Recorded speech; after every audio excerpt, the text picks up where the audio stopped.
Good morning, everyone. My name is Philip. Welcome to your weekly Vineyard61 sermon. Good morning, everyone in Westside. Good morning, everyone in Balham. Good morning, everyone in Battersea. And as I promised I would, good morning, everyone at home, especially the little enclave down in Brighton. Good morning to you. Now, where shall we begin? Let's begin here. We're going to play across our sites a little game. It's a game I like to call I Spy, the silent rhetorical monologue version. It's a really great game where I'm going to say things and give clues, and you're all across your sites going to stay silent until I tell you to speak, so I can make my point, okay? Now, if you're in church this morning in one of our sites, then you might be able to do this game for real. If you're not, you're going to have to use the magic of your imagination and put yourself in a church somewhere. Maybe you haven't been to a church, in which case imagine what a church might be like. Put yourself in your mind's eye, or for real, inside a church. Okay, you ready? I spy, with my little eye, something that should be disturbing and unsettling. And I don't just mean Steve. So if you want another clue, imagine you're real. This thing, which should be disturbing and unsettling, has had this said about it. This should be as far removed from a civilized person, but from their thoughts, their eyes, and their ears. For it's not only the actual occurrence of this thing, but the very mention of it that is unworthy of a civilized person. It's your first clue. Remember, silent rhetoric monologue. Second clue, to give you an idea, if my dubious statistics, which are almost certainly incorrect, but I'm going to go with it anyway, if they are correct, this thing might be found printed on 1 in 50, maybe, people's bodies in the church. There's your second clue. And then your third clue is this. This thing was the main symbol of only the second piece of jewelry I bought my best friend in all our 10-year relationship together, and I got it her for Christmas. So now, across your sites, feel free to shout out, what is the answer to my I Spy? Any ideas? If you said the cross, well done. 5 points to Hufflepuff. Because we go to churches. Some of us get tattoos. Others of us wear jewelry. All with the cross front and center. But the cross, lest we forget, is a first century device, heavily used by the Romans and the Persians for the infliction of death, humiliation, and public shame. Isn't that a bit weird? You might have heard this entry line before, but I'm using it again to begin this teaching series on the cross of Jesus, with the hope that we might unsettle ourselves and become a bit more uncomfortable with it for a short time. Because my sense, myself included, is we've become awfully comfortable with the cross, often to the point of apathy.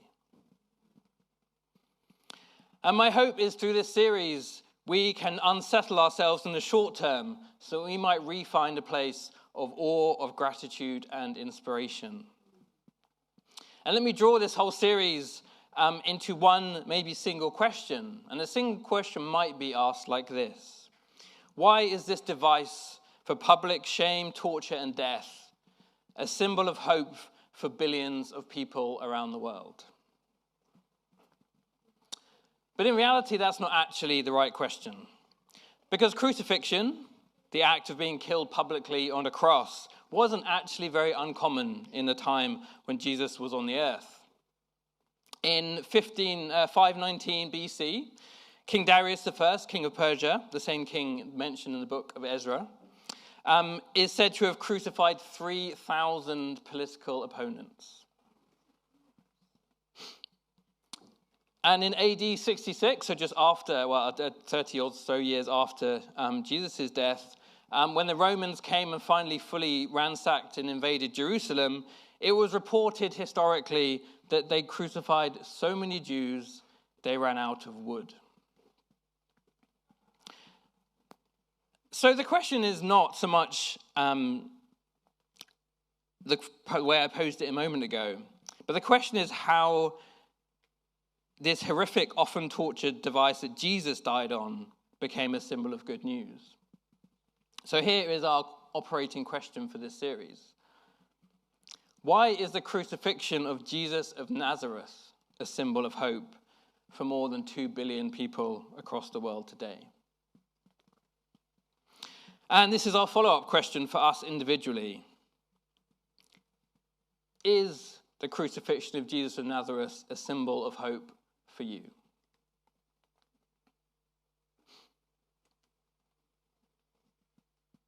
Just sit with that for a minute.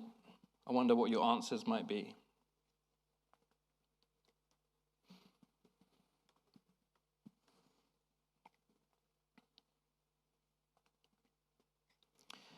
So friends, this is our introduction to the 5-week series, as Viv was talking about, on the meanings of the cross of Jesus. Now, for those of you who want to go deeper than we will over this sermon series, there's 2 recommended books that I will tentatively offer you. They are Karen Sturrock approved books, so you know they're excellent. I would warn you, neither are short, and in fact, neither fully agree with each other, but both are excellent. The one on the left on the screen there is by Tom Wright, How the Revolution Began. It's just a minor 450 pages. And the second one by Fleming Rutledge, her book is just 700. So I would recommend them in a sense of if you're the kind of person who, especially through this series, just feels that sense of call and you love to go into that level of depth, I would strongly recommend both of those if that's something that is helpful for you. But what then are we going to do? We're not going to read those books this morning. What are we going to do for the rest of our time together? Well, actually, what I wanted to do is something we don't often do in church together. We're actually going to read a long stretch of the Bible out loud together. We're going to read the story of Jesus' crucifixion according to the Gospel of Luke.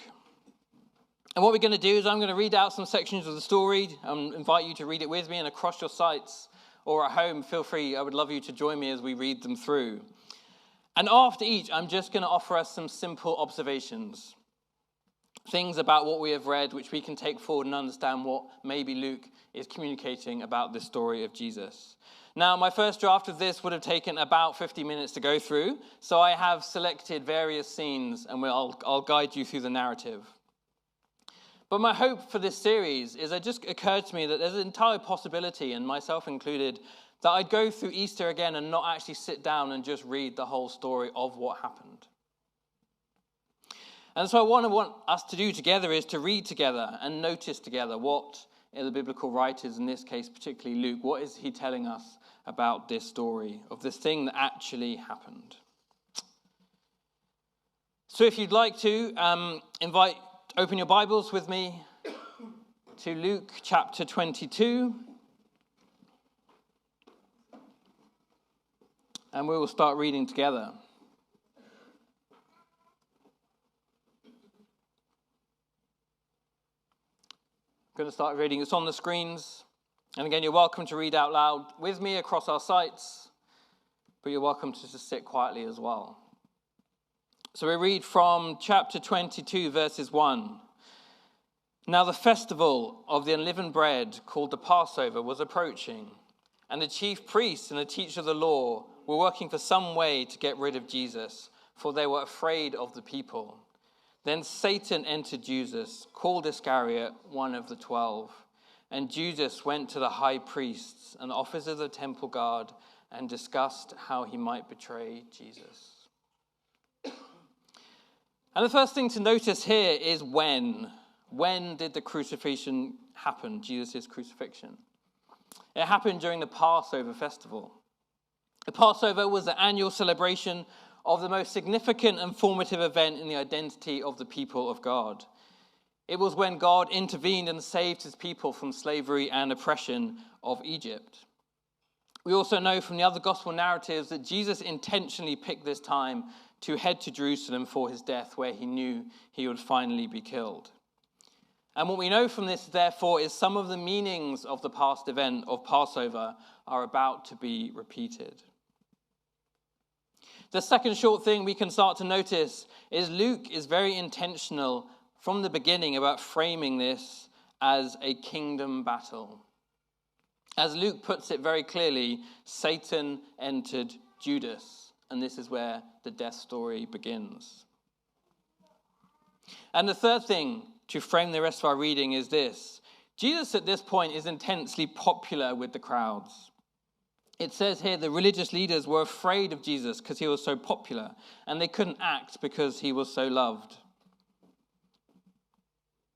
So let's keep those things in your mind, pocket them as we move on. So I'm going to jump ahead a little bit, and in the interim from where we read next is Jesus recording, or the recording of Jesus' last meal called the Last Supper with his disciples, where we would have seen again Jesus aligning himself and his death with the Passover event. But we will pick up now at chapter 2, I think I said chapter 1 still, but verse 39, but it'll be on the screen. Luke 22, verse 39. And it says this, let's read again together across our sites. Jesus went out as usual to the Mount of Olives, and his disciples followed him. He withdrew about a stone's throw beyond them, knelt down and prayed, Father, if you are willing, take this cup from me, yet not my will, but yours be done. An angel from heaven appeared to him and strengthened him, and being in anguish, he prayed more earnestly, and his sweat was like drops of blood falling to the ground.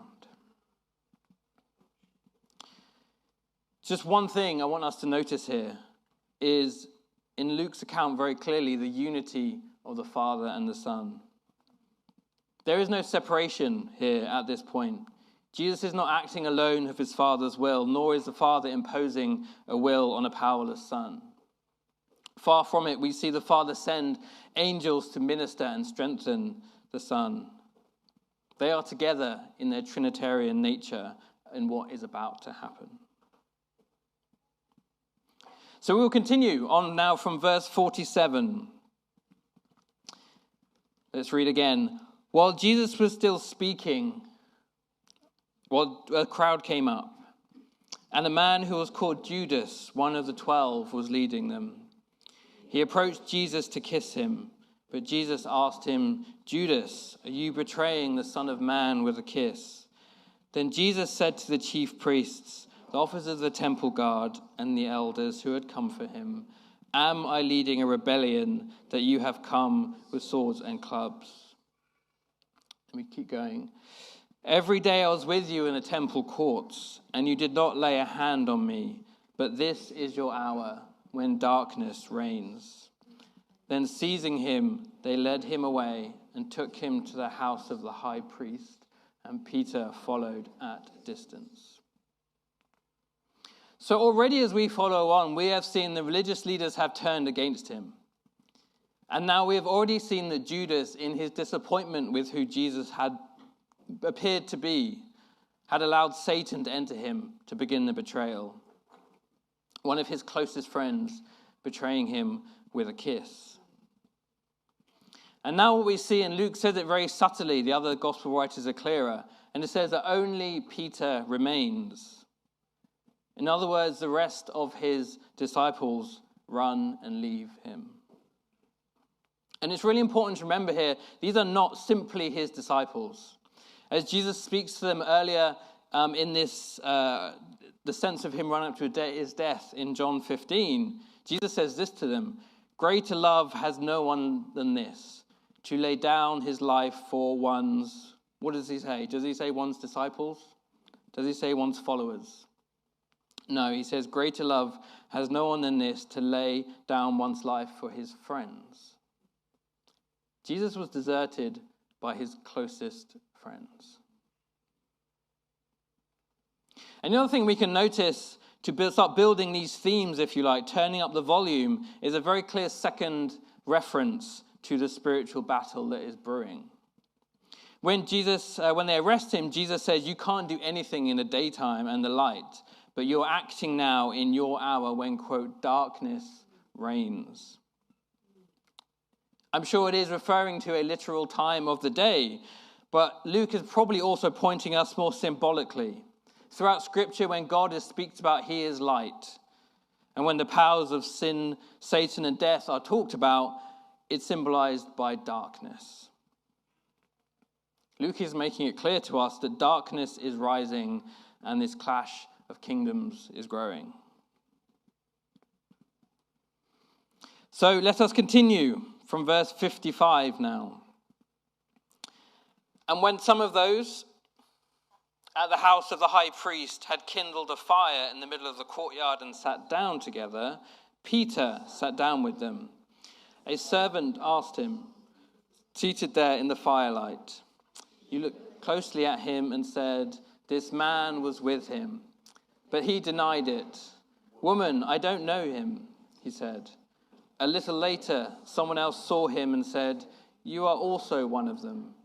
'Man, I am not,' Peter replied." And we continue. About an hour later, another asserted, "Certainly this fellow was with him, for he is a Galilean." Peter replied, "Man, I don't know what you're talking about." Just as Peter was speaking, the rooster crowed. The Lord turned and looked straight at Peter, and Peter remembered the word the Lord had spoken to him. "Before the rooster crows today, you will disown me 3 times." I hope it's already clear by now, but Luke is layering on rejection after rejection after rejection. First, the Jewish leaders were the first to turn. Then Judas, one of his disciples. Then the rest of his disciples leave him after the garden. Now the leader of his disciples, the one who did follow at a distance, completely absolves himself of ever even knowing who Jesus was. I think we can forget in this moment that whilst Jesus was fully God on earth, he was also fully human. The level of rejection he is experiencing is emotionally devastating.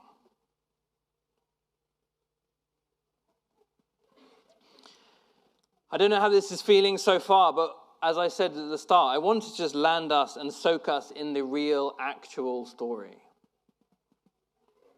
This is what happened. This is what Jesus went through.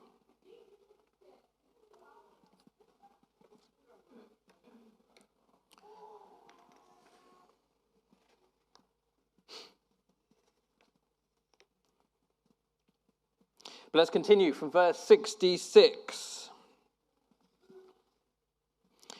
At daybreak, the council of leaders, elders of the people, both the chief priests and the teachers of the law, met together, and Jesus was led before them. "If you are the Messiah," they said, "tell us." Jesus answered, "If I tell you, you will not believe me, and if I asked you, you would not answer.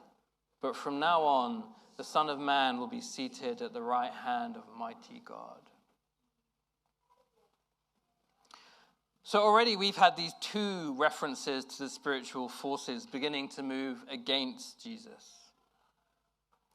But this third is significant because this is Jesus starting to show his power and standing his ground. Listen again and almost try and put yourself in the moment of these words from Jesus. From now on, the Son of Man will be seated at the right hand of the mighty God. This is kingdom talk. The Son of Man was Jesus' favorite reference to himself from the prophetic book from the Old Testament, the Hebrew Scriptures of Daniel. It is all about God's kingdom, the hope of God's kingdom returning to earth in the form of a Son of Man to overturn and end the corrupt kingdoms of the earth. Jesus knows exactly what's happening right now, and he also knows how it ends. But crucially, he's not fighting violence, with physical force with physical force. In this moment, he is living out the values of his kingdom, peace and righteousness. Amongst other things, I've heard it read, which I quite like, he's living out the Beatitudes that he spoke about in the Sermon of the Mount, about what it's like to be in his kingdom. So we'll continue our story, and we're going to skip on a little bit before we get to our next reading. What happens is Jesus is sent before Pilate, the Roman regional ruler at the time, also before Herod. Both of them try them against what Jesus may or may not have done wrong. And both come back saying he hasn't done anything wrong. He hasn't broken any laws. And they want to try and set him free. However, especially for Pilate, the crowd in front of him continue to insist on Jesus being punished. So we'll continue now into chapter 23, I want to say. Yes, verse 22. Give you a moment just to find that. And it continues like this. For the third time, Pilate spoke to them. Why? What crime has this man committed? I have found in him no grounds for the death penalty.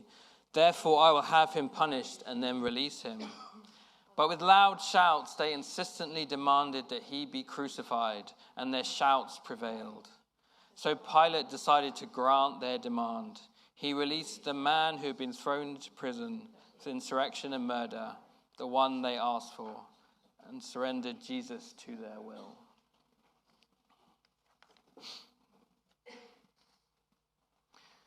So just a few moments ago, in fact a few days ago, Jesus was welcomed into Jerusalem in a royal messianic procession.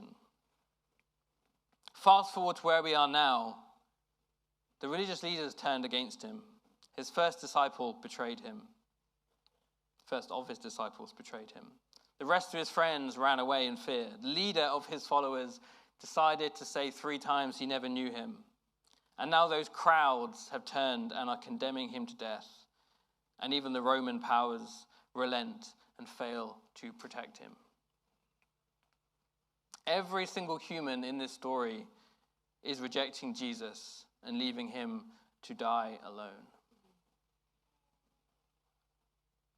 And what I find really powerful about that last piece we read as well is just noticing the difference, particularly between Pilate and Jesus. I don't know if it's intentional, but Luke even includes the phrase, he gave Jesus over to their will.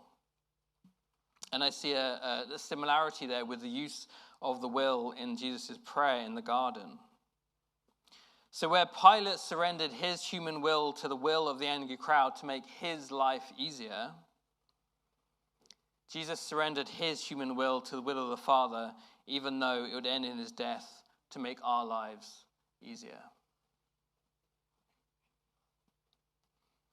And if that wasn't enough, Luke includes this detail of Jesus' willingness to surrender his life comes to allow someone, Barabbas, the guilty person in prison, who had been rightly convicted, to be freed.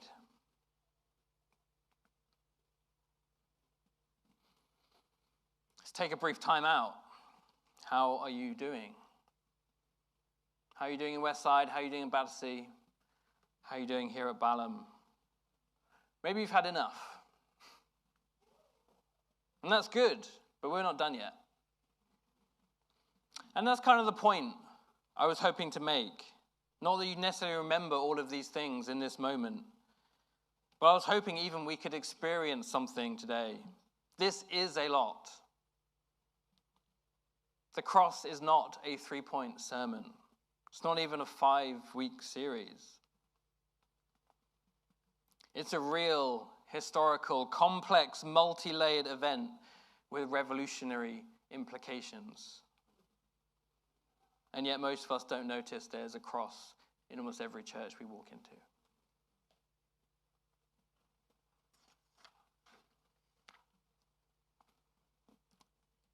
But let's finish off the story of how Jesus dies. Verse 33. When they came to the place called the Skull, they crucified him there, along with the criminals, one on his right and one on his left. Jesus said, "Father, forgive them, for they do not know what they're doing."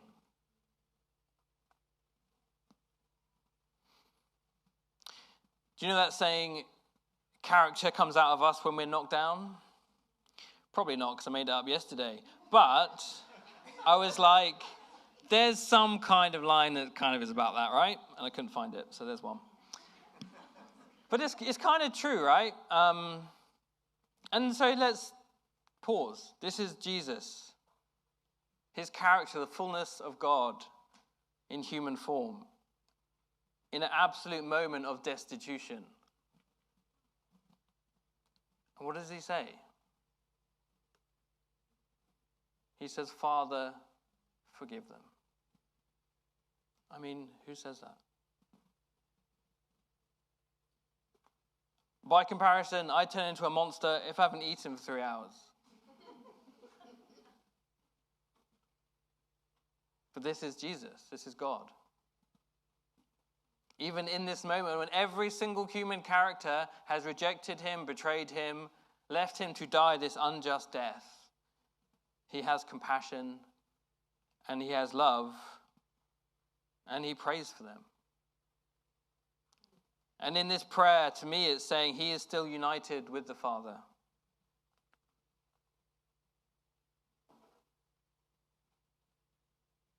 And Luke doesn't say, or Jesus doesn't say in this moment, who he's praying for. But as I said, I'm going to bet it was the religious leaders, it was his disciples, it was Pilate, it was the crowd. He was praying for the people who put him there.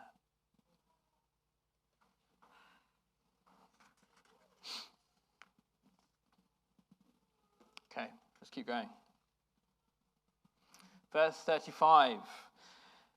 The people stood watching, and the rulers even sneered at him. They said, he saved others. Let himself if he's God's Messiah, the chosen one. The soldiers also came up and mocked him. They offered him wine vinegar and said, if you are the king of the Jews, save yourself. One of the criminals who hung there hurled insults at him. Aren't you the Messiah? Save yourself and us.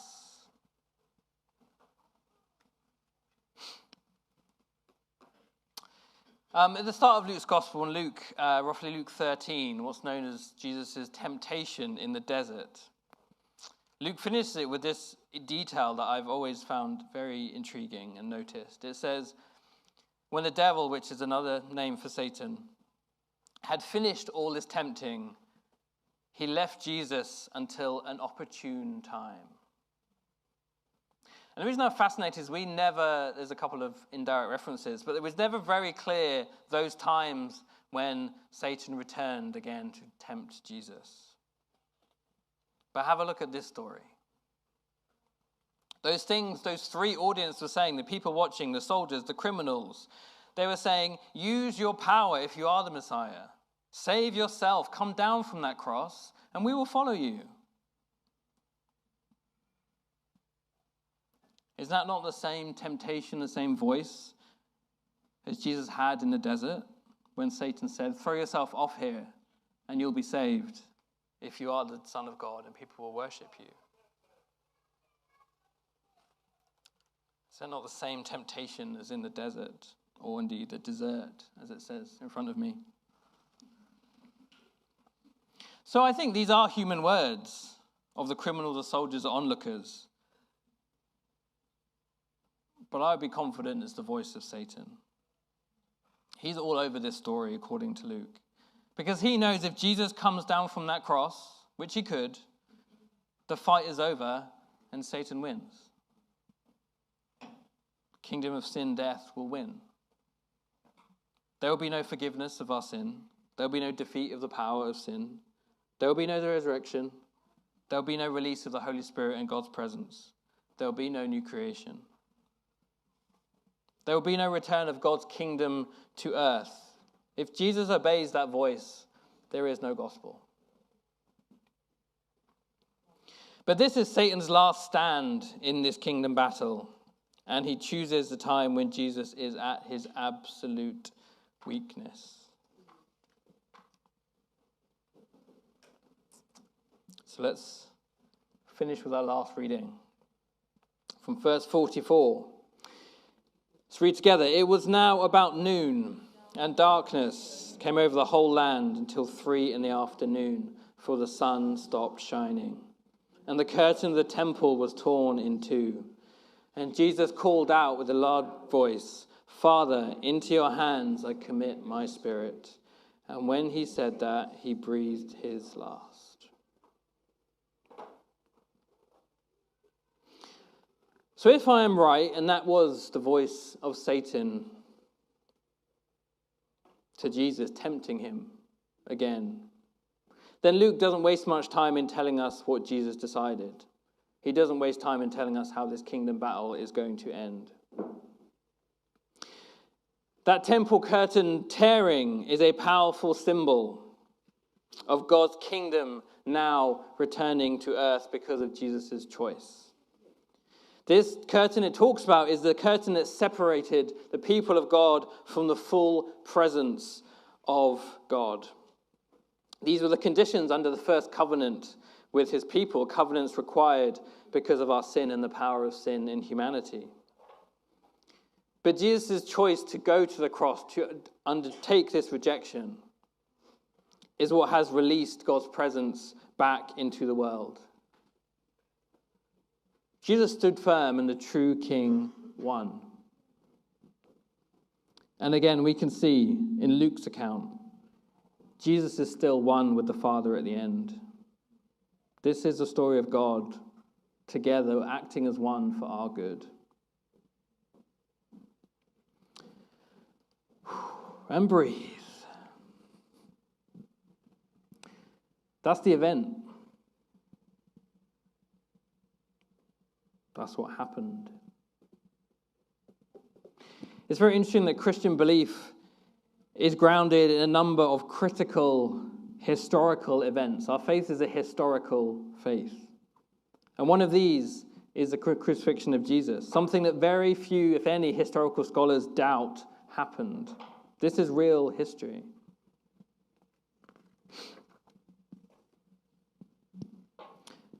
I'm going to give the leaders at our sites a warning to come up to lead our time after I've finished. But I don't have a big theological point in this opening sermon. You've noticed I've made about 26 theological points in passing, and we're picking up some of those over the next 4 weeks. But my call to you is simply a response to revisit this story. Revisit Jesus' cross. Read about it, think about it, draw about it, write poetry, write music about it, pray about it, question it, notice it.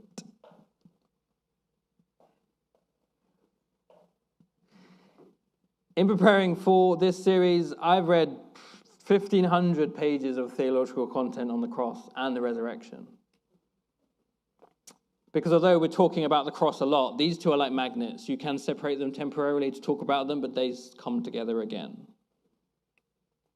And the point is, in all that reading, I'm just blown away by the breadth and, in some ways, the unfathomable nature of the meanings behind what we've just read. The death and the resurrection, what happened and what it means. I will confess to being fond of what our Catholic sisters and brothers, how they refer to the cross. They refer to it as the Paschal mystery. Paschal because it comes from the Hebrew root word for Passover. I mentioned that earlier. And mystery for me because, as I said, the breadth, the depth, the height and the width of God's love for us shown on the cross is really hard to pin down. But that's what's so amazing about it. We started with this question. Why is the crucifixion of Jesus of Nazareth a symbol of hope for more than 2 billion people across the world today? And we asked, is it a symbol of hope for you right now?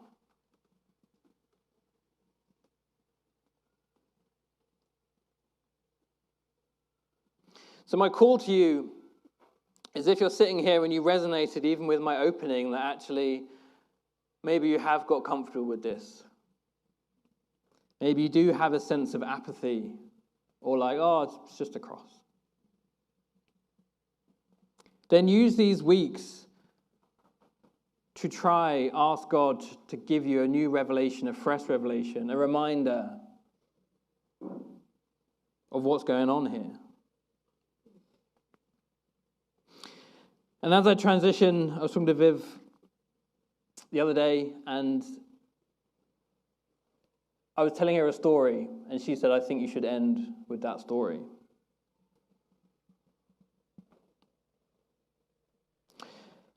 I have no idea actually, 10 years, let's go with that. 10 years ago, I was when I was at university, at church. I was not at university 10 years ago. Whatever. Here's a story in a point in time. I was at university. You can tell I wasn't very prepared. And I was in this place. I don't remember why, but I was sat in front of the cross, and it meant nothing to me. Or at least I had that apathy. And I in that moment, I knew it wasn't where I wanted to be. And so I just sat in front of the cross, very emotionless, and I said, God, I need a revelation from you again of what this means. I can't work myself out of this. For me personally, I've been a Christian too long in one sense. I can't think my way back into a feeling of how this should feel. And I don't remember exact timings, but it wasn't instant. I was probably sat there for 15, 20 minutes as part of a service, just praying like, you need to break this. And I don't remember exactly how and when it happened, but at some point, something happened, and I'm not a big dancer. And I just thought, something came over me, and I found my friend in the room who was one of those people who, completely different to me. We had a wonderful friendship because we were so different. And I was like, Darren, we have to go outside and dance. And again, I don't really remember what happened in the sense of it wasn't rational as such. And we didn't have shoes on. I think it might have been raining as well. And me and Darren went out and we danced on the pebbles. There were pebbles on the ground. It hurt. And all I can tell you is we just danced for like 5 minutes, just enjoy about the cross. I could not go outside and do that right now.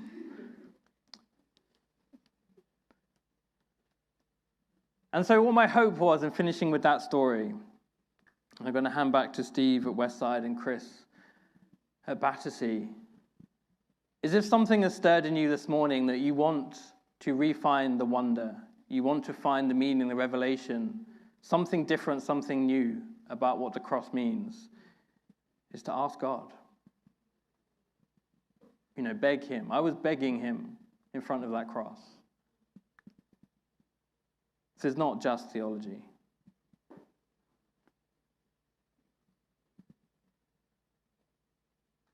So I'll hand back now to Steve and Chris as they